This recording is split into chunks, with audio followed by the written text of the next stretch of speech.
ใจดีเอ้ยโพดผายในท้องน่ะย่าเอ้ยสงสารผู้ข้าแน่ผู้ข้านี่ไปบ่ได้ไปบ่เป็นแล้วก็บ่มีผู้ดูแลบ่มีผู้จูงเข้าห้องน้ำห้องในไปบ่ไหวพอได้ลูกให้ไปนอนข้างห้องน้ำอยากได้ก้อนนี้จัก10 20ก้อนแล้วก็สังกะสีจัก4 5แผ่นขอน้ำมันผู้เพิ่นบวชอยู่นำวัดน่ะเพิ่นให้มา200,000ว่าบ่มีเงินซื้อยากินว่าเฮาเดินบ่ได้คันหมดยาแห้งเดินบ่ได้เลยนักหมดเลยนี่ยกก็บ่ขึ้นล่ะโอ้กินยายังกินยาแก้ปวดมายังนี่บ่แต่ก่อนยายกินยาสุดเดี๋ยวนี้กินยาคลายเส้นลงไปยายว่าพอได้นอนนะล่ะผู้ใหญ่ใจดีเพิ่นซอยจำเป็นที่สุดว่าอยากได้แต่นั้นกันว่าซอยว่าอยากได้รถเข็นน้ำกันเพิ่นซอยรถเข็นน้ำก็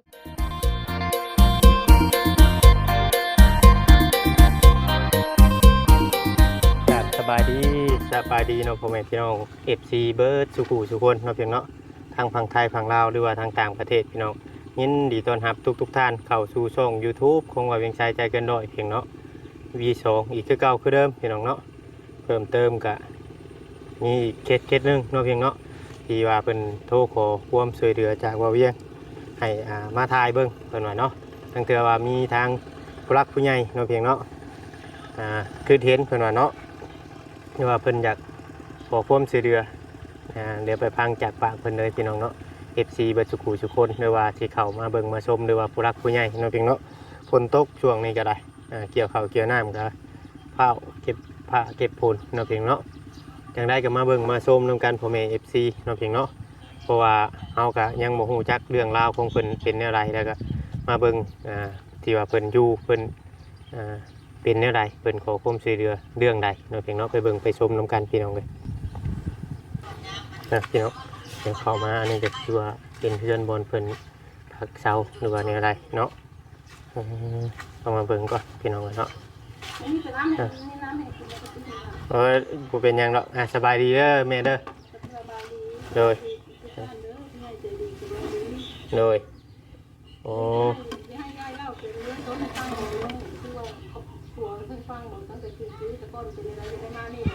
โดยดาวมันอัน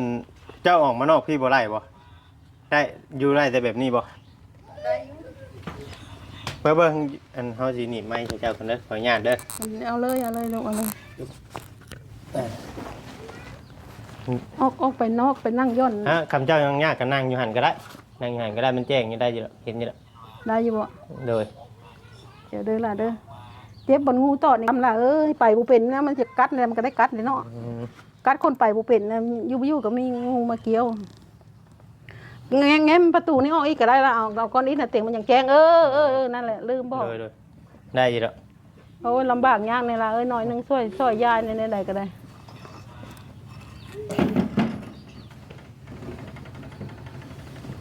ตั้งเต็มที่นั่งตะหมอบตอกขาบ่ได้แล้วเลยต้นเรื่องราวเนาะผัวตายเอาผัวอยู่บ้านปักเป้งผัวอยู่ใช้ผัวนะผัวก๊กอยู่บ้านปักเป้งแล้วตายคนลาวเฮานี่บ่ผัวก๊กได้ตัวให้ฟังมาแล้วล่ะเอาผัวตายแล้วเอาลูกมาหาแม่มาอยู่นะแม่นี่แม่ก็ตายบัดนี้พ่อก็ตายบัดนี้บ้านนนยางนี่ค่ะวันนี้แล้วเขาก็เลยอยู่มากเขาก็ใหญ่มากกับพื้นที่มาเอาลูกเอาผัวอยู่นี่ค่ะวันนี้ไปเอาผัวไม่หันได้20 กว่าปีแล้วเป็นไปย่ามวันนี้แหละเป็นอัมพาตเส้นเลือดในสมองตีบล้มผัวล้มขับป้อมยามเลยวันนี้แล้วเขาหามเลยส่งโรงพยาบาลวันนี้คนไทยที่เอาผัวคนที่2นี่ค่ะเอาไทยบ้านนี่เอาไทยบ้านนั้นบ้านแสนพันบันยอดนี่ไหมล่ะอยู่นี่เลยเพิ่นก็เป็นอัมพาตตายข้างเดียวเดินบ่ได้คือกันผัวเจ้าอันบ่วันนี้แล้วเอากันได้20 กว่าปีมาแล้วบ่จักว่ายายนี่เป็นคนลาววันนี้แล้วบัดสิออกจากโรงพยาบาลแล้วเขาเลยเอายายมาพร้อมยายรู้ว่ายายบ่มีบัตรยายเป็นคนลาวเลยน้องก็ฮู้เป็นคนลาววันนี้แล้วเขารู้ว่าบ่ให้หยังเพื่อนซ่านให้หน้าก็มีน้ำกันเมิดได้ล่ะคืออันอยู่น้ำกันเป็น20 กว่าปีคือสิบ่ฮู้ว่าเป็นคนลาวบ่ฮู้จักเลยเจ้าบ่ได้บอกบ่แล้วก็บ่เคยมาบ้านเขาจักเทื่อเลยแล้วก็บ่บอกแล้วหาก็มาบอกนี่บัดนี้แล้วเขารับคันรับได้อยู่คันว่าเฮาเฮ็ดเวียกได้แต่ว่าป้าก็เฮ็ดเวียกบ่ได้ผัวก็เฮ็ดเวียกบ่ได้บัดนี้แต่เขาเลยบ่กล้าเลี้ยงเหมือนทั้ง2น้องเขาเลยไล่ป้าหนีก็บ่ได้ให้หยังสิ่งของก็บ่ได้ให้หยังให้มาแต่กระโตบัดเฮือนนั่นเฮือนจุมเจ้าเป็นคนเฮ็ดเฮือนนั้นบ่แม่นเฮือนผัวเป็นคนเฮ็ดเขาไปไต้หวันตั้งแต่อยู่กับเมียเก่าเขาเมียเขาตายก็เป็นเฮือนเขาเป็นเฮือนผัววันนี้แหละเพิ่นได้ดูแลแต่ผู้นั้นดูแลแต่น้องเขาบัดนี้เขาก็ไล่ป้าหนีป้าก็เลยได้หนีล่ะ หนีมาก็มาขออยู่น้ำลูกนี่ก็ของก็บ่มีหยังก็นี่ก็ห้องหลานสาวมันก็ของลูกของหลานหมดวันนี้มาก็เขาก็บริจาคมาผ้าห่มแน่กับที่นอนอย่างละผืนเขาก็บริจาคขอเขามาพัดลมนี่ก็เปิดบ่ได้เลยเสียแล้วพัดลมอ่ะอันนี้น่ะว่าง่ายๆว่ามาขออยู่น้ำลูกน้ำหลานบัดนี้หลานมันก็สิเอาเมียมาเลยนี่ก็สิมีมั่งอยู่บัดนี้บัดเดินก็บ่ไหวห้องน้ำก็ไกลพุ่นแล้วห้องน้ำทางหลังค่ะทางหลังบ้านเพิ่นได้เว้นไปทางบ่สิมีห้องน้ำดอกบัดนี้หลานเพิ่นสิมาอยู่นี่แต่สิให้เจ้าไปอยู่พุทธอีกอย่างนึงอยู่บ่อยู่อีกอย่างนึงป้าเดินบ่ไหวเศร้าไปตอนนี้หาห้องน้ำ3เทื่อบ่จังฮอดล่ะมันเดินบ่ไหวบัดนี้เลยลูกเราว่าขี้เหี่ยวมันยากบ่มีไผเมียนขี้เมียนเหี่ยวเลยอยากเข้าสังกะสีนำผู้ใหญ่ใจดีเพิ่นเทื่อโพดว่าผายก็เห็นได้ผัวอะไรหนีมาก็บ่จักทางเพิ่งทางไปล่ะ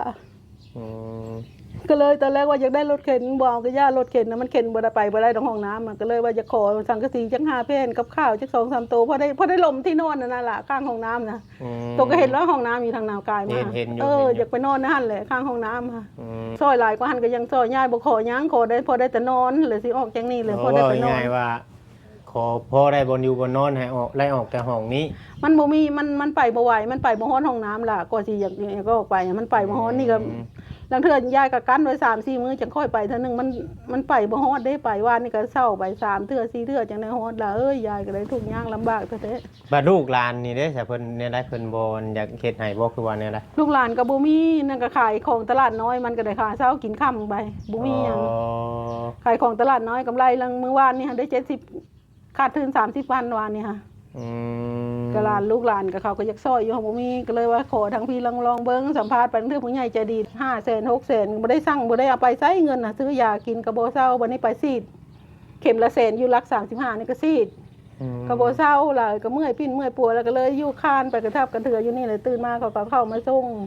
บัดนี้คิงออจะไปห้องน้ำเลยเซาไป3 เทื่อ4 เทื่อแล้วบัดนี้อันนี้สิขออนุญาตถามอีกตัวนึงบัดนี้อันลูกแม่อันผู้ไล่กับผัวไทยนี่บ่ได้มีบ่มันมีลูกบ่มีลูกนำกันโอ้ยายว่ายายก็ให้ขออยู่แน่แม่บ่ตักทางไปอยากอยู่นำกันเท่าแก่อยู่นำกันก็20กว่าปีแล้วลุงเอ้ยอายเขานะขออยู่นำก็อยู่บ่ได้โตเฮ็ดเวียกบ่ได้กันบ่มีเงินมาเลี้ยงโตเขาเอาในนี้ถ้าเป็นแต่ให้โตเมื่อยังตกเป็นคนลาวจำเป็นก็ได้ให้มาออกมาหลายๆได้สินค้าคิงเสื้อก็กินบ่ง่ายว่าลูกกับเพิ่นก็บ่มีบัดนี้ทั้งผัวก็เป็นอัมพาตทั้งเจ้าก็เป็นอัมพาตมันเป็นอัมพาตผัวสิอยากได้อยู่รถเข็นนะหังมึงมีผู้ไปสัมภาษณ์ทั้งอันนั้นก็ได้มันถนนทางเขาดีเนาะทางเมืองไทยมันบ่คือทางเฮามันทางบ่ดีก็เลยว่ารถเข็นนั้นมีในคนในบ้านเขาก็สิบริจาคให้คันนึงเพิ่นได้ไปเอามันเอามาขี่บ่ได้เลยอยากได้บ่นอนว่าง่ายๆว่า มันบ้านเฮามันพื้นมันบ่นั่นเนาะอยากได้หม้องนอนแล้วพอได้คัดที่คันขี้คันเหี่ยวคันซื้อเพนเพิร์สก็มันก็บ่ไหวดอกเงินแบบบ้านนอกค่ะบ้านซื้อเพนเพิร์สมาใส่มาเฮ็ดมันก็บ่ไหวเลยเป็นแต่ก็พยายามซอยยายแน่เห็นได้ยายนี่ไปบ่เป็นแล้วคำลานได้เอาเมียมาอยู่นี่แม่นเจ้าสิได้ไปนอนอยู่ห้องน้ำพุทธเอาเขาก็ยังให้ไปนอนอยู่ห้องน้ำกันมีคันว่าง่ายๆว่ามันบ่มีผู้เบิ่งนะบ่มันบ่มีผู้เอาไปขี้ไปเหี่ยวมันบ่ฮ้อนลูกสาวก็บ่มีได้บ่เจ้าน่ะมีลูกสาวแล้วมันก็เข้ามาเบิ่งก็เฮ็ดแต่บัดไปขี้มันไปบ่ได้มันโซมบ่ไหวมันคนใหญ่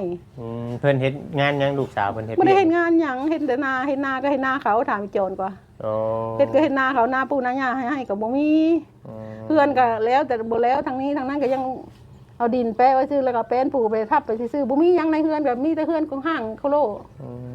ลูกก็ทุกข์ยากล่ะสิเฮ็ดได้จ้ะมันยายก็บ่ขอหยังหลายขอบ่ซ้ำห้องน้ำซื่อนะเอาซ้ำลมโตคนพอได้นอนแล้วก็ย่าแล้วซื้อผ้ามาเฮียมาใส่ยายก็ย้านบ้านนอกย้านคนคือขี้ยามาปืดมาลือเนาะ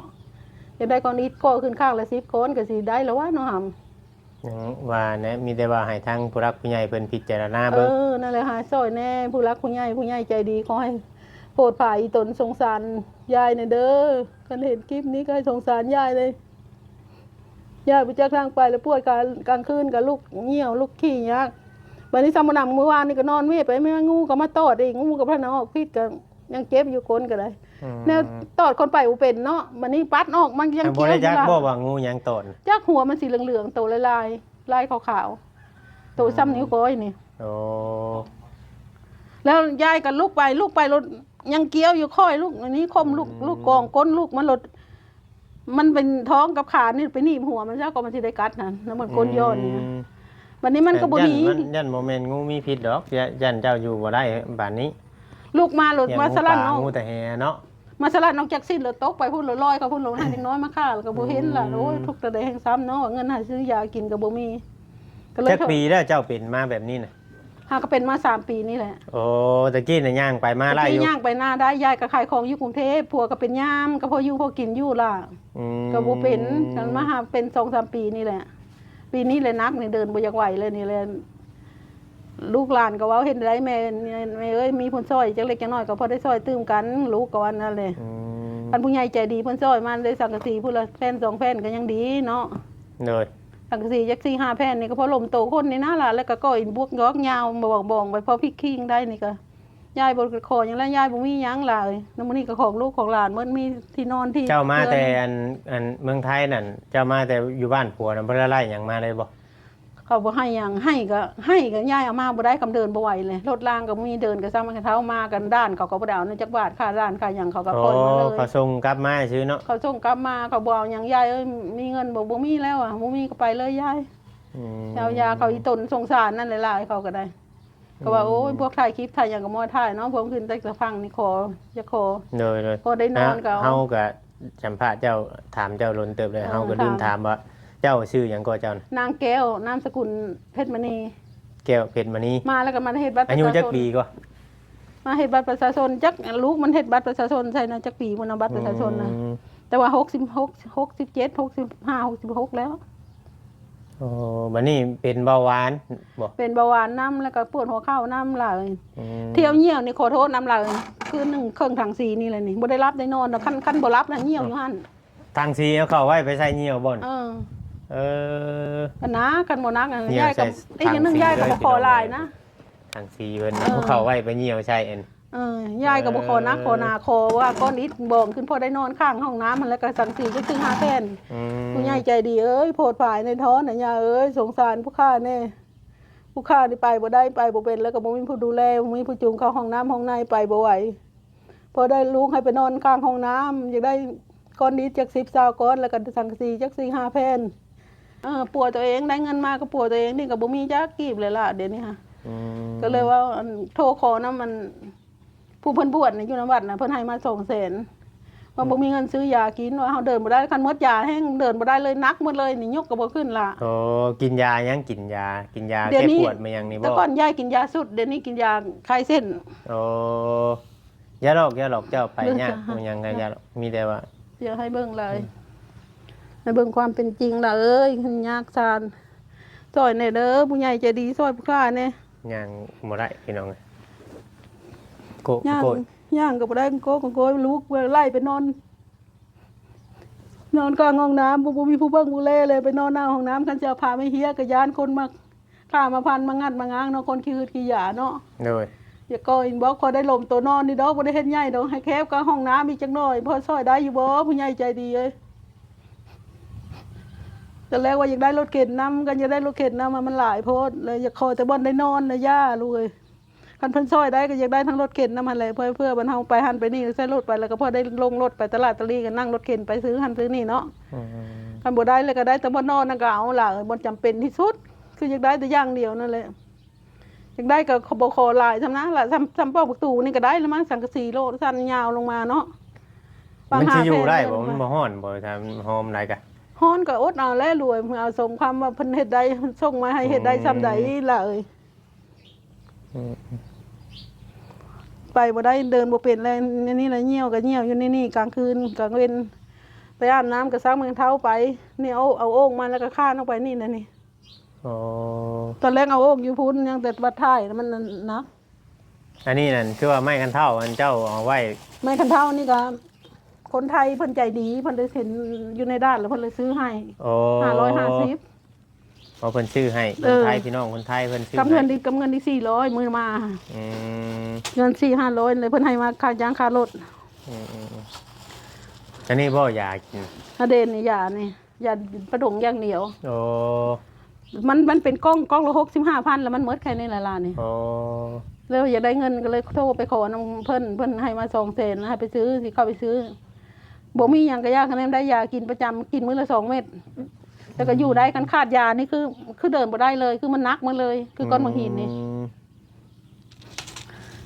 ทางเธอผู้ใหญ่ใจดีเพิ่นซอยเวียงเอ้ยเห็นได้ซอยยายได้คิดเห็นน้ำยายเนี่ย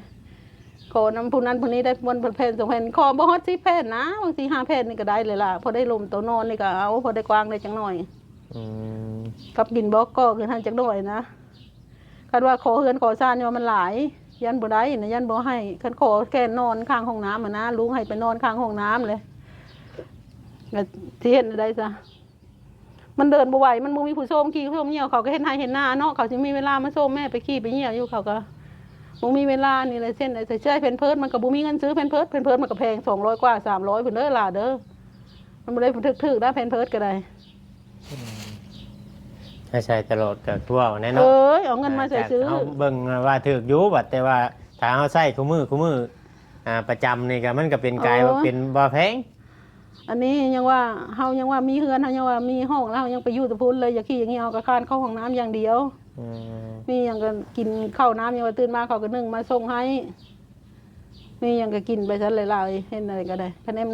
ได้มีบนได้ถ่ายได้เยี่ยมข้าวน้ำช่ำปลานี่เว้าง่ายๆว่าลูกเต้าชงยืนนะเฮ็ดกินเองนี่บ่ได้เนาะเฮ็ดกินเองก็ได้เฮ็ดอยู่หั่นนี่กระทะไฟฟ้าแล้วเขาให้ต้มข้าวกินยักข้าวต้มก็ต้มกินคานเฮ็ดน้ำมันนี่เลยล่ะโอ้คานไปน้ำมันนี่เลยบัดนี้หลานผู้นึงมันเอาเมียแล้วมันก็อยู่ห้องนี้บัดนี้ยังหลานผู้นึงนี่ก็ห้องมันเฮ็ดนี่อันนี้ก็อยู่นี่บัดนี้ยายก็คันเดินได้ก็ยังอยู่ไปก่อนคันเดินบ่ได้เลยไผสิพาจะเข้าห้องน้ำบัดนี้ละยายอาบน้ำแล้วเอาโอ่งมาพี่ซะเขาก็เลยเอาโอ่งเนี้ยมาพี่ให้โอ้ไปบ่ได้ละเอ้ยเห็นใดซอยยายแน่ยายก็ผู้ใหญ่ใจดีเอ้ยเป็นไหนก็ซอยแน่ขอบคุณในขั้นกว้างอีกจังน้อยให้มันกว้างกับประตูนี่จังน้อยเนาะพอได้พิกคิงติงโตกับสินผ้าผับไว้พอได้ไทยนั่นล่ะแค่นั้นแหละยายอีกไรแค่นั้นเลยสังกะสีนี่ประมาณ5 เพศนี่ก็สิกว้างเติบเลยยายว่าเนาะแต่ลูกเต้านี่เพิ่นบ่มีเพิ่นเว้าน่ะบ่ลูกบ่มีหาเช้ากินค่ำมันก็ได้ขอเมียให้ลูกชายติดเขาไว้เดี๋ยวนี้ค่ะขอเมียให้หลานก็ได้ขอเมียลูกชายก็บ่มีเงินจักกี่จักบาทก็ขายของตลาดน้อยวานนี่ก็ลุกขายวานนี่ขาดทุน30ยันว่าอันแม่คือว่าลูกให้ไปนอนอยู่ห้องน้ำห้องในบ่เพิ่นบอกว่าคันบ่ไหวหั่นอยากให้แม่ไปนอนอยู่ห้องน้ำแล้วแม่มันบ่ไหวบอกเขาว่าจะบ่เดินบ่ไหวเลยแม่คันคนดีแน่ค่าดีมันก็ไกลอยู่ห้องน้ำสำหรับผู้ค่าดีแม่นบ่ล่ะสำหรับผู้ค่าบ่ดีคือยายนี่ไก่เศร้า3 เทื่อยังบ่ฮอดเลยเศร้าไปเมื่อวานคืนก็ไปเต็งไม่งอนก็ตอดนี่มันมีขอนไม้อยู่นั่นน่ะเพื่อมันสิฮอดล่ะเอ้ยอุกใจน้ำบนท่าอย่างเดียวเนี่ยคันบ่กินก็ยากบัดนี้แม่นบ่ซั่นเนาะมันกินแล้วมันก็อยากท่าอย่างเงี้ยวอย่างคานเข้าไปเรื่อยๆเข้าไปดีเกี่ยวข้าวนิ่งเต๊กเขาก็บ่ได้มาไกลแล้วนี่เขาก็เข้ามาส่งแล้วก็ไปก็ยิ้วไปเฮ็ดกินผู้เดียวต้มข้าวต้มน้ำกินไปผู้เดียวอีลาดเรืออยู่นี่แหละเฮ็ดในใดสละเอ้ยทำผู้ใหญ่ใจดีเพิ่นก็สิบ่ซอยในบ่ยายคือเห็นในทนผู้ใหญ่ใจดีซอยเหลือลูกหลานเนี่ยยายเนี่ยแต่ยายบ่มีบ่อนอยู่บ่อนเศร้าเลยยังลูกสาวก็ให้ไปนอนหน้าห้องนอนข้างห้องน้ำเลยปุ๊กข้างห้องน้ำเลยอยู่หน้าใช่ปุ๊กอยู่ข้างห้องน้ำเหมือนเนี่ยโอ้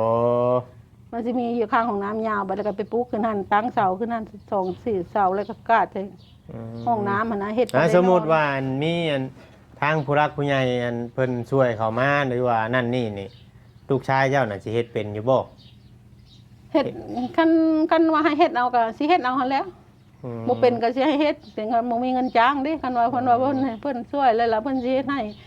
คันเฮ็ดก็บ่เกินมื้อนะบ่เกิน5มื้อไปล่ะบ่เกินอาทิตย์นึงเว้ายังซะเพราะสั่งสีดบ่ใส่ที่แผ่นเนาะเฮ็ดยาวลงไปยายว่าพอได้นอนน่ะนะล่ะ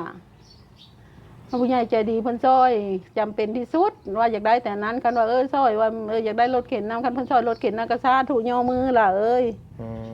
คันเพิ่นซอยก็ดีได้2 อย่างนี่แหละบ่อยากได้หยังเลยมันเป็นไปได้ล่ะเวียงซอยยายแน่คือเว้าซอยยายแน่ยายก็คอยอยู่เมื่อวานนี่ก็คอยบ่เวียงบ่มาแล้วหลานบ่มาแล้วก็ปิดประตูนอนกลับมาฝนมืดฟ้ามืดฝนแน่ก็ได้กลางคืนก็นอนผู้เดียวได้นี่บ่มีไผได้อยู่ในนี่อ้าวเขาไปอยู่ใช่เขานอนหน้าพุ่นโอ้งูตอดก็อยู่ผู้เดียวนี่งูในก็ห้องหลานอีจอนแล้วมาลูกอีจอนแล้วมาหาให้เอาให้เงินเติมโทรศัพท์ก็บ่มีเมื่อวานนี่ก็สิโทรหาใครก็บ่ได้งูตอดงูกัดก็อยู่ผู้เดียวอยู่ใต้แล้วบ่เห็นเด้งูน่ะมันอยู่ในห้องแล้วมันบ่ออกไปเขาเห็นอยู่ก็เป็นงูมีพิษมีหยังแน่แม่แข่งอยู่กับลูกกับบ่จักหยังได้ซะบ่จักหยังมื้อวันนี้เข้ามาเมื่อวานนี่ฮู้ว่าตัวสิมาถ่ายคลิปก็เลยเข้ามาเมื่อวานนี่เข้ามารถ เว้างูตอดกูคันแม่นบ่มีไผก็กูก็เน่าเลยสวยว่ะสู่ก็บ่เห็นหน้ามืดค่ำก็บ่เบิ่งกูจักเทื่อเดี๋ยวเฮ็ดได้อีแม่มันเวียงคือเวียกกะเกี่ยวข้าวเกี่ยวน้ำได้ใช้เฮาเฮ็ดได้ซะมันว่าฮะมันนี่ ลูกเจ้าน่ะมีจักคนกันลูกกับคนลาวนี่3คนลูกผัวบ้านปักเป้งนี่ตายนี่ฮะ3คนกับอีนึงก็เป็นแค่อีที่มันขายขนมเตี้ยๆนะที่โตเฮ็ดงานมันมาหลอกขายขนมไข่หงหั่นนั่นแหละมันสิฮอด50ได้นั่นคนแค่เฉยๆคนมันปิ้นมันเป็นป่วยหลายบัดนี้ก็มันก็อีนี่ก็บ่มีมันก็ขายขนมได้มันกำไรมื้อ20,000ก็ซื้อปลามาแจ้วซะถุงนึงก็หมดเลยเขาไล่ให้ชาว3ถุงเช้าได้จักถุงซะย่างไปขายของมื้อนี่ก็ย่างไปบัดนี้บักนึงอยู่ทะเลกับกินเหล้ากินยาสูบยาบ่อย่าว่ากิเลเคคว้างมาบ้านก็บ่ได้บ่มีเงินมีทองมันบ่กระบวนจักคนนั่นล่ะเอ้ยลูกหลานก็เลยบ่พอสิได้อาศัยคันได้อาศัยจะยกคันลูกเป็นกระบวนจะทั้ง4น้ำ4 5แผ่นเฮ็ดให้แม่นอนซะนี่สิบ่ได้บ่เนาะแนวบ่มีเส้นได้ซะแม่ลูกบัดไปถ่ายแล้วรวยปวดถ่ายมันแล้วก็กว่าสิได้ไปเทื่อ2-3มื้อยายก็กันว่าหั่นแล้วนั่นมันสิสบายกระเพาะอันพังเขาเอามันกันไว้ได้มันขี้งอไปบ่ฮอดไปก็เศร้าไป2-3เทื่อบ่จังฮอดคันผู้ขาดีซะใกล้ๆโค้งไปนี่คันผู้ขาบ่ดีมันไกลสำหรับยายล่ะในนั้นเลยเฮ็ดได้เป็นอะไรก็มีแต่ว่าฝากน้ำผู้รักผู้ใหญ่แหละเนาะซอยเลยคลิปนี้แล้วก็พิจารณาเบิ่งทางกันซอยเหลือแน่ตู้เพิ่นพี่น้องเนาะเพิ่นอยากได้สังกะสีมาพอได้ไปปลูกอยู่ข้างของน้ำพอได้เข้าไปอยู่ข้างห้องน้ำเพราะว่าลูกเพิ่นหลานเนาะผู้สิมาอยู่บังห้องนี่เนาะอันนี้หลานห้องหลานเพิ่นสิเอาเมียมาอยู่แต่ว่ามาอยู่กับคันยายเดินได้เดินเถิงเขาก็ให้อยู่ไปก่อนเพราะเขาสินอนอยู่บ้านหลังใหญ่แต่นี่เดินยายนี่มันเดินไปห้องน้ำมันบ่ฮอดกับตัวยายนี่บ่ได้ตีว่าหลานดอกตีกับตัวเจ้าของมันเดินบ่ไหวเลยล่ะน้ำหนักมันหลายเจ้าก็อ้วนเนาะวันนี้คันไปล้มในห้องน้ำกับ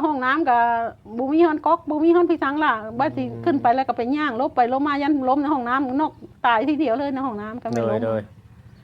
นี่เลยจังอกอ่างมันไกลคานเข้าไปกระเทอเข้าไปคันผู้ใหญ่ใจดีได้เบิ้งได้ส้มก็ซอยแน่การที่ว่าถ่ายคลิปนี้มันก็ผู้รักผู้ใหญ่บางเทื่อคลิปเฮาบ่นั่นก็ทั้งเทื่อเพิ่นอาจจะบ่เห็นหั่นนะมีแต่ว่าขณะที่ในคำว่าเพิ่นผู้ใหญ่เห็นเพิ่นพิจารณาเบิ่งเขาเพิ่นสิช่วยก็ถือว่าเป็นบุญของเฮาเนาะเฮาสินั่นก่อนเด้อบัดนี้กลับก่อนเด้อตู้เด้อสบายดีเด้อ